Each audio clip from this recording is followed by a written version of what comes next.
Welcome to the Morning Update. I'm Erin Ramsey. Nearly all COVID restrictions have been lifted in Victoria. Density limits have been removed at all venues and masks are only needed in some settings. However, those who are not vaccinated will remain locked out of non-essential retail and hospitality venues. Premier Daniel Andrews says Victorians should be proud of the vaccination rate they've achieved. We'll pass through that 90% mark. That is critically important to keep individuals safe, to keep families and communities safe, to get us open and to keep us open.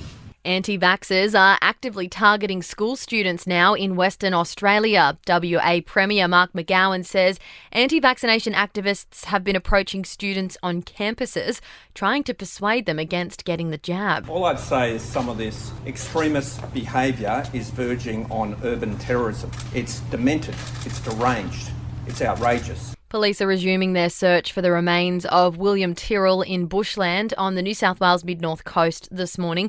Day 5 of the search is taking place around a kilometre from the home at Kendall, where he was last seen in 2014. High-tech equipment failed to find any evidence under the concrete floor of a garage at the property or in a garden bed below a balcony, where it was thought that the 3-year-old may have fallen. It seems Aussies are keen to learn a trade, with the number of those taking up apprenticeships hitting an all-time high. Border closures have sparked a need to fill gaps in the workforce locally. And it's World Toilet Day, and there's a good reason for it. Access to clean water and safe sanitation is one of the top reasons life expectancy has doubled over the last 200 years. To sport, the A-League season kicks off tonight with premiers Melbourne City up against the Brisbane Roar. Tomorrow, Western Sydney face Sydney FC, Western United take on Melbourne Victory, and Perth go up against Adelaide. Australian wicketkeeper Matthew Wade has revealed he was under an injury cloud in the lead-up to the T20 World Cup final. Wade hurt himself during the final training session and was worried he could miss the decider, which the Aussies went on to win. And Australian Ash Barty will finish the year as the world #1 women's tennis player for a third consecutive time. In entertainment news, Drake has decided to delay the release of his new song out of respect for the Astroworld Festival victims. The singer performed at that event with Travis Scott before 10 people were killed in a stampede.